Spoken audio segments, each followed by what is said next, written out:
There is a strange paradox at the heart of human life. People write poems about love, they wage wars for power, they dedicate entire religions to God. But friendship, the relationship that quietly shapes our existence, often receives barely a passing thought. We celebrate marriages, we mourn broken romances, we admire family devotion, yet the friend who stayed beside us during our darkest years is often forgotten in history. Perhaps this is because friendship appears ordinary. It asks for no ceremony. There is no legal contract, no biological obligation, no divine commandment forcing two strangers to care about one another. And yet they do. Two people, born in different homes carrying different memories, decide that each other's existence somehow matters. If you think about it long enough, friendship becomes one of the most astonishing phenomena in the universe. The philosopher Aristotle believed that no one would choose to live without friends, even if they possessed every other blessing imaginable. Thousands of years later, modern psychology reaches almost the same conclusion. Money improves comfort.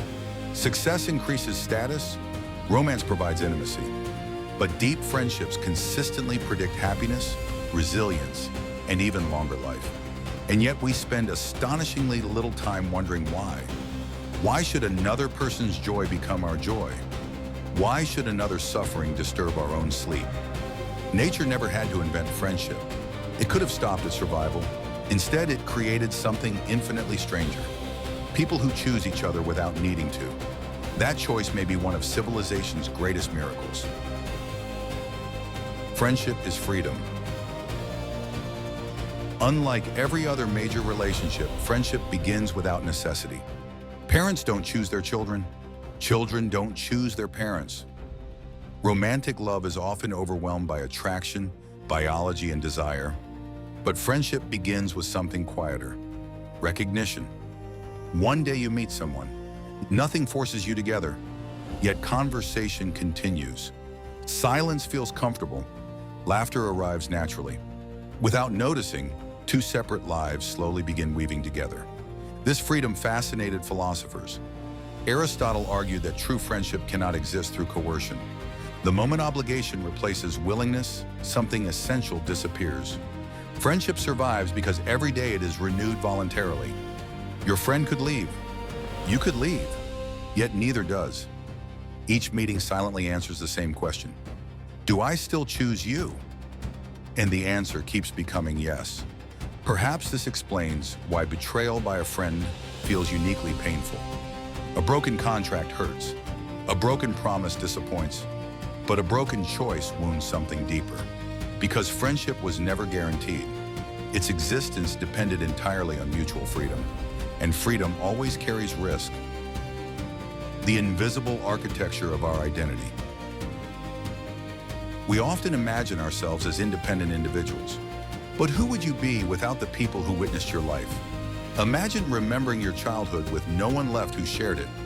Imagine succeeding without anyone who knew your struggles beforehand. Imagine becoming old with nobody remembering the younger version of you. Identity is surprisingly collective. Friends become living archives. They remember the stories we forget. They remind us of dreams we abandoned. Sometimes they recognize changes in us before we notice them ourselves. The philosopher Buber argued that we become fully human through genuine encounters with others.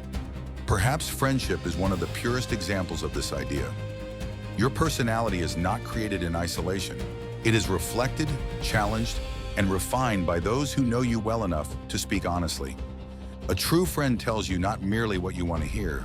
They tell you what helps you become someone better. Not because they benefit, but because your growth matters to them. In a world obsessed with personal branding, friendship quietly protects authenticity. Around genuine friends, performance becomes exhausting. Masks slowly fall away. What remains is simply yourself. That may be the rarest luxury of all. Friendship in an age of connection. Never before have humans possessed so many ways to communicate. Thousands of followers, hundreds of contacts, endless messages, constant notifications. And yet loneliness has become one of the defining emotions of modern civilization. Something strange happened. Connection multiplied, friendship often diminished. Digital life encourages visibility more than vulnerability. We share achievements, we display vacations, we announce promotions. But real friendship rarely grows from polished images. It grows through shared uncertainty, through awkward conversations, through admitting fear, through sitting together when nothing can be fixed. Ancient philosophers gathered face to face beneath olive trees.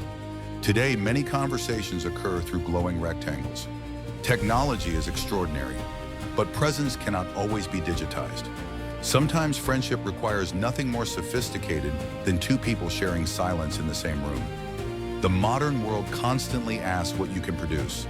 Friendship asks only whether you will remain. That simple question has become surprisingly revolutionary. Why friendship demands courage. Many people crave friendship. Far fewer allow themselves to truly have it.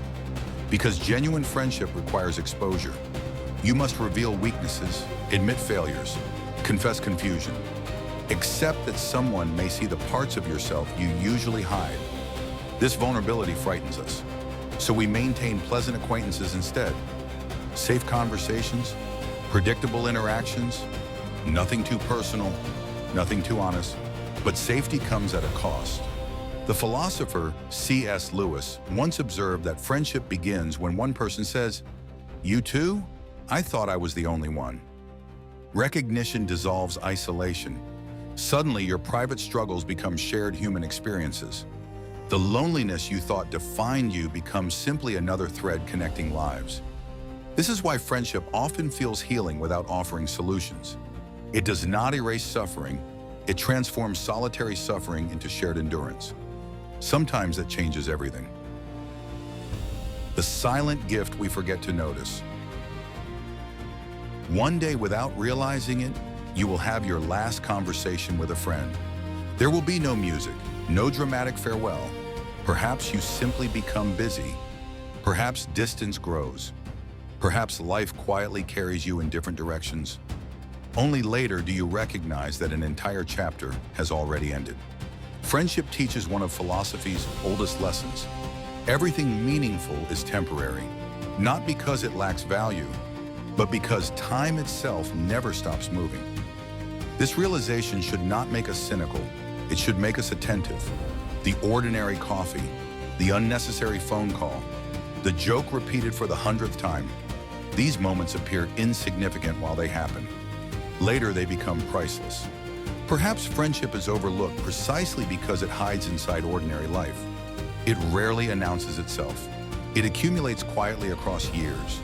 One conversation, one shared meal, one unexpected act of kindness. Until one day you realize someone else's life has become inseparable from your own.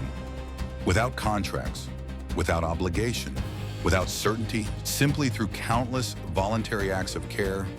And perhaps that is friendship's greatest philosophical mystery.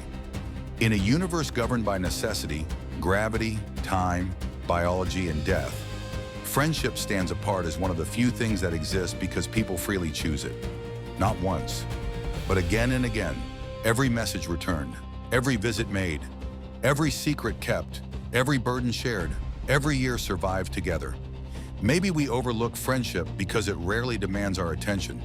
It quietly waits in the background while we chase wealth, ambition, romance, and recognition. Only later do we discover something astonishing.